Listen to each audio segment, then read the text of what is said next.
Le salon de la MIF est très repositionné aujourd'hui d'un point de vue institutionnel. On a déjà eu 3 ministres depuis hier, la présidente de la région, le président de la métropole. Ravi de voir qu'ici on côtoie l'infiniment grand et l'infiniment petit.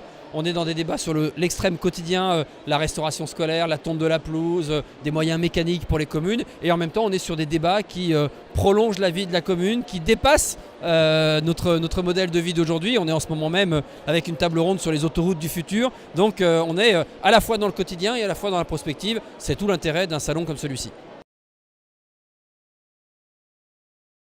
Pour moi, la ville de demain, c'est une ville évidemment connectée, c'est une ville où on a eu la capacité à se reposer avec les habitants la question de quel est le service public dont on a besoin demain. Peut-être qu'il va falloir... On a lutté, on continue de lutter par exemple contre l'illettrisme.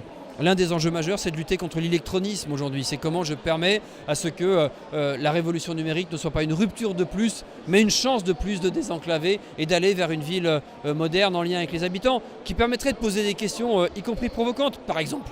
Est-ce qu'une commune comme la mienne, 70 000 habitants, est-ce qu'il est encore normal que j'ai un accueil du public ouvert du lundi matin au samedi midi?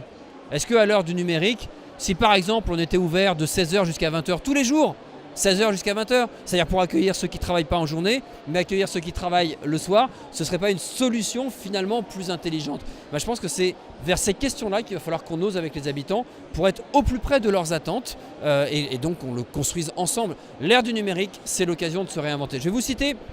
Désolé d'être un peu long, mais un exemple de ce que l'ère du numérique doit éveiller comme humilité chez les élus et interroger collectivement sur l'organisation de la ville.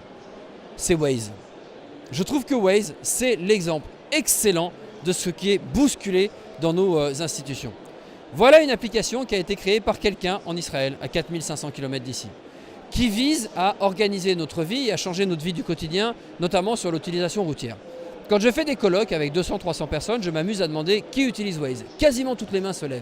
Et donc tout le monde se dit, c'est génial, on l'auto-alimente et ça fonctionne. Très bien, j'en participe puisque je l'utilise. Et puis quand je rentre dans ma mairie, je commence à avoir des appels d'autres gens, les habitants, qui me disent, mais attendez, la rue qu'on a construite ensemble, celle qui est à 30 km/h, la rue où on a mis l'école, la rue où j'ai mis mes gamins qui jouent au ballon, c'est devenu une autoroute. Parce qu'un mec à 4500 km a décidé, sans me demander mon avis, qu'il allait complètement réorganiser l'utilisation de ma ville. L'humilité, c'est ça. Il en a eu le pouvoir et il en a le pouvoir.